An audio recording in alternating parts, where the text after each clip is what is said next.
வணக்கம். இன்றைக்கி நம்ம கிச்சன் என்ன பார்க்க போகிறோம் அப்படின்னு பார்த்தீங்கன்னா, பீட்ரூட் பொரியல் பார்க்க போகிறோம். அதுக்கு நான் ஒரு கடாயை காய வச்சுருக்கேன்.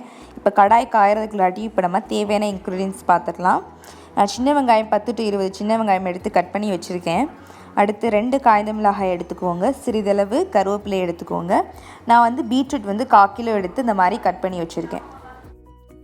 கையளவு கடலைப்பருப்பு எடுத்து தண்ணியில் போட்டு ஒரு 1/2 hour ஊற வச்சுருக்கேன். இப்போது நான் எண்ணெய் சேர்த்துருக்கேன். நம்ம காய வச்ச கடாயில் 2 டேபிள் ஸ்பூன் எண்ணெய் நல்லா ஹீட் ஆகட்டும்.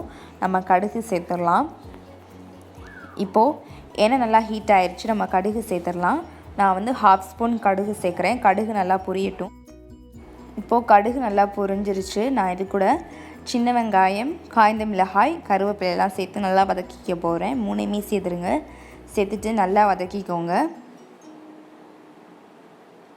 எல்லாத்தையுமே நல்லா வதக்கிக்கோங்க. இப்போது சின்ன வெங்காயம் நல்லா வதங்கிருச்சு. நம்ம பீட்ரூட் சேர்த்துடலாம். பீட்ரூட்டையும் இப்போ நம்ம நல்லா வதக்கிப்போம். வெங்காயத்தோட நல்லா மிக்ஸ் பண்ணிடுவோம். பீட்ரூட்டை இந்த மாதிரி நல்லா மிக்ஸ் பண்ணி விடுங்க. இப்போ நம்ம தேவையான அளவு உப்பு சேர்த்துக்கலாம். உப்பு சேர்த்துட்டு அதையும் நல்லா மிக்ஸ் பண்ணிடலாம். எல்லா பீட்ரூட்டையுமே மிக்ஸ் ஆகிற மாதிரி மிக்ஸ் பண்ணிக்கோங்க. இப்போ நான் இதில் 1/4 இது தண்ணி ஊற்றுறேன்.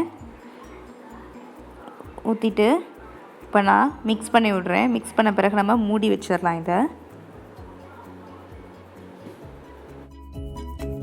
இப்போ இதை மூடி வச்சு ஒரு 5 minutesக்கு அப்புறம் பார்க்கலாம். இப்போது 5 minutes ஆயிடுச்சு. நம்ம கடலை பருப்பை சேர்த்துக்கலாம். நம்ம ஊற வச்ச கடலை பருப்பை சேர்த்துடலாம். சேர்த்துட்டு அதையும் நல்லா மிக்ஸ் பண்ணி விடலாம். பீட்ரூட்டோட நல்லா மிக்ஸ் பண்ணிடுங்க. நல்லா மிக்ஸ் பண்ணிடுங்க. இப்போது இன்னொரு 5 minutes இதை மூடி வச்சிடலாம். இப்போது 5 minutes ஆயிடுச்சு. நான் ஓப்பன் பண்ணிட்டேன். தண்ணி எல்லாமே வற்றிருச்சு. பீட்ரூட்டும் நல்லா வெந்துருச்சு. இப்போ நான் இந்த ஸ்டேஜில் தேங்காய் துருவல் ஆட் பண்ணிக்கிறேன். இது ஆப்ஷனல் தான். நீங்கள் வேணும்னா யூஸ் பண்ணிக்கலாம், இல்லைனாட்டும் ஒன்றும் பிரச்சனை இல்லை. பட் ஆனால் இது ஆட் பண்ணிங்க ரொம்ப டேஸ்ட்டாக இருக்கும். அது கூட சேர்ந்து சாப்பிடல. நீங்கள் ஆட் பண்ணி பாருங்கள், நல்லாயிருக்கும். ஸோ இப்போ நமக்கு பீட்ரூட் பொரியல் ரெடி ஆயிடுச்சு. மிக்ஸ் பண்ணிட்டோம்னா பீட்ரூட் பொரியல் ரெடி. இப்போ நம்ம வேறு பாத்திரத்தில் மாற்றிட்டு காட்டுறேன். இப்போது பீட்ரூட் பொரியல் ரெடி ஆயிடுச்சு. ரொம்ப சிம்பிள் அண்ட் ஈஸி கூட. நீங்கள் இதை சாதத்தை பெரட்டி கூட சாப்பிடலாம். அப்படி இல்லைன்னா குழம்பு ஊற்றி தனியாகவும் சாப்பிடலாம். ரொம்ப டேஸ்ட்டாக இருக்கும். கண்டிப்பாக நீங்கள் இதை வீட்டில் ட்ரை பண்ணி பார்க்கணும். ட்ரை பண்ணி பார்த்துட்டு எப்படி இருக்குது அப்படின்னு சொல்லிட்டு கமெண்ட் செக்ஷனில் ஷேர் பண்ணிக்கோங்க.